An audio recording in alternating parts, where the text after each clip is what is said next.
तो बच्चों, आज की जो स्टोरी है वो बहुत ज़्यादा इंटरेस्टिंग है। वो स्टोरी एक अर्जुन बच्चे के बारे में है। अर्जुन जो था वो बहुत ज़्यादा मिस्टीरियस सा बच्चा था। उसको हर चीज़ की बड़ी क्यूरियोसिटी होती थी कि क्या चीज़ कैसे हुई है, क्यों हुई है, इसकी क्या वजह थी। उसको बहुत इंटरेस्ट था इन चीज़ों में कि वो जाने कब क्या हो रहा है।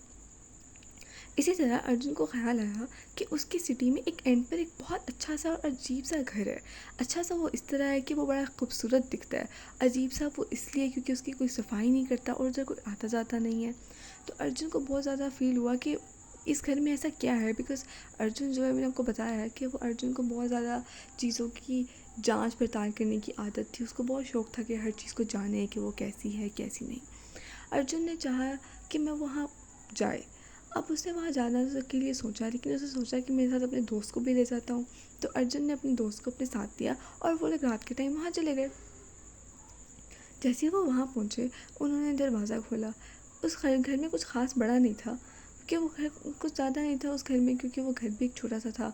सामने जाते हैं वो लोग, एंटर होते हैं घर के अंदर, तो एक छोटा सा दरवाज़ा नज़र आता है उन्हें। एक साइड पे दरवाज़ा और उस एक साइड पर किचन है। वो लोग जब दरवाज़े खोलते हैं, उस कमरे में सिर्फ एक पेंटिंग पर लगी हुई होती है। दीवार पर बड़ी सारी पेंटिंग हैंग होती है। उस पेंटिंग में कुछ 5-6 लोग होते हैं और एक डॉगी होता है जो बड़ा अजीब सा होता है। अजीब सा इसलिए क्योंकि वो बड़ा लंबा सा होता है और वो स्माइल कर रहा होता है। और हैरत वाली बात बताऊँ, हैरत वाली बात ये है कि जब भी आप उस डॉगी को दोबारा दोबारा देखते हो, वो हर बार मूव करता है। मतलब एक दफ़ा वो स्माइल कर रहा है, अगली दफ़ा वो रो रहा है, उसकी अगली दफ़ा उसकी मुंह की डायरेक्शन चेंज है। इस तरह की बात है। अब ये बहुत अजीब बात नहीं है कि पिक्चर मूव कर रही है। मतलब ऐसा तो नहीं होता कि पिक्चर मूव कर रही, पिक्चर तो स्टेबल होती है। तो अब करण जो था वो बड़ा परेशान था, ये सब क्या हो रहा है। और करण जो है वो अर्जुन का दोस्त है। अब अर्जुन ने सोचा कि चलो चेक करते हैं कि इधर ऐसा है क्या। उसने उस डॉगी की पिक्चर को हाथ लगाया। जैसे ही उसने उसको हाथ लगाया तो एक स्टेयर्स खुल गई, एक लंबी सीढ़ियाँ खुल गई। वो दोनों बहुत हैरान हुए और वो खुश भी थे, क्योंकि उन्हें शौक़ था ऐसी चीज़ों को जानने का। हैरान इसलिए थे पर घबराए हुए थे कि अब हम क्या करेंगे। लेकिन उन्हें क्या करना था, जैसा कि आपने सोचा है कि वो अंदर चले गए होंगे, ऐसे ही हुआ। वो लोग अंदर चले गए और उन्होंने वहाँ जाकर देखा कि नीचे जो है एक बेसमेंट खुलती है। उस बेसमेंट में पुरानी पुरानी चीज़ें पड़ी हुई हैं, उसके बहुत पुराने पुराने आर्ट्स। उसी के बाद पता लगता थी कि करण जिस घर में आया हुआ है वो किसी पेंटर का घर है, और वो पेंटिंग भी उस पेंटर ने ख़ुद बनाई थी। और फिर पता लगा उन्हें कि वो जो पेंटिंग लगी हुई थी एक फैमिली की, वो भी उसके जो पेंटर था उसकी अपनी फैमिली थी। वो देखते हैं कि सारी जो पेंटिंग्स हैं नीचे पड़ी हुई हैं, इनको बड़ा संभाल कर रखा गया है, रैप किया हुआ है ताकि गंदी ना हो जाए। हर तरह से उनका ख्याल रखा गया है। अभी करण और अर्जुन उस पेंटिंग को देख ही रहे होते हैं कि उन्हें दूर दूर से आवाज़ें आने लगती हैं कि उनके पेरेंट्स उन्हें बुला रहे हैं। करण अर्जुन आवाज़ें दे रहे हैं, मतलब कि उन्हें ढूंढते हुए आ गए, क्योंकि वो घर पे किसी को बता कर नहीं आए थे।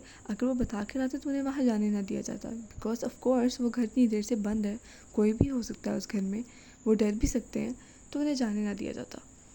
तो जब वो देखते हैं कि इस तरह हो गया तो वो छुप जाते हैं। बहुत देर तक उनके पेरेंट्स आते हैं, वो घर में भी देखते हैं, वो देखते हैं कि इनके घर के दरवाजे बंद हैं और वो वापस चले जाते हैं।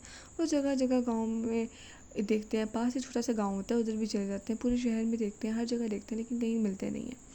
खैर वो परेशान होकर घर वापस आते हैं, वहाँ पुलिस स्टेशन तक जाते हैं, इनकी रिपोर्ट वगैरह करवाते हैं कि बच्चे मिल ही रहे। फिर थोड़ी देर बाद होता ये है कि करण और अर्जुन जब महसूस करते हैं कि अब सारे हल्ट को यहाँ से जा चुके हैं, तो वो दोनों दोबारा अपने काम पर शुरू हो जाते हैं। जब वो देखते हैं कि ये सब कुछ पड़ा हुआ है यहाँ, अब उनके ख़्याल में यहाँ कुछ ऐसा तो है नहीं जो छुपाया जाए सिवाय पेंटिंग्स के। एक्चुअली उस पेंटर के लिए उसकी पेंटिंग सबसे बड़ी कीमती चीज़ थी ना। ऑफ कोर्स आपकी अपनी मेहनत आपके लिए ज़्यादा इम्पोर्टेंस रखती है। तो अब वो जो होता है ना, करण और अर्जुन, वो दोनों देखते हैं कि यहाँ से क्या किया जाए। वो रियलाइज़ करते हैं इस बात को कि अगर कोई पेंटर हमसे ये चीज़ें छुपाना चाह रहा है, तो हमें उनकी चीज़ों को सबको नहीं दिखाना चाहिए। हमें नहीं जाना चाहिए कि हम लोग दूसरों की प्राइवेसी में जाएं, उनकी चीज़ें ख़राब करें। और ये अच्छी बात भी नहीं है। तो करण और अर्जुन दोनों ही बहुत इंटेलिजेंट बच्चे होते हैं दरअसल। वो दोनों ये बात बिल्कुल भी नहीं चाहते कि वो किसी की चीज़ों को ख़राब करे। आपको पता ही है कि किसी की चीज़ों को छेड़ना और उनको ख़राब करना, और स्पेशली किसी के घर चले जाकर, तो ये तो गलत बात है। आपको कैसा लगेगा कि अगर आपकी कोई पर्सनल चीज़ें किसी को दिखा दे या बता दे, तो बस उन्होंने इसी बात का ख़्याल किया और वो लोग वहाँ बेसमेंट से वापस निकलना चाह रहे थे। उन्होंने जो जो चीज़ें जहाँ से उठाई थी उन्होंने वहाँ वापस रखी। बेसमेंट से निकले बेसमेंट से निकले तो अभी निकल ही रहे थे कि करण की एक डायरी पर नज़र पड़ी। करण अर्जुन को बुलाता है कि अर्जुन आके चेक करो कि इस डायरी में क्या है।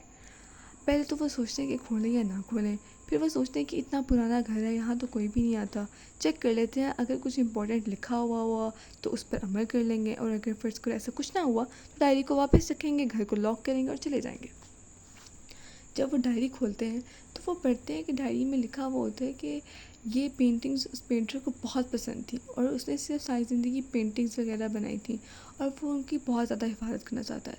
दरअसल जो कुछ पेंटर है वो मर चुका है और अब उनकी उसकी फैमिली वाले भी सारे मर चुके हैं, तो वो पेंटिंग इस तरह वहाँ पे उसने संभाल के रखी हुई है ताकि इन्हें कोई छेड़े ना।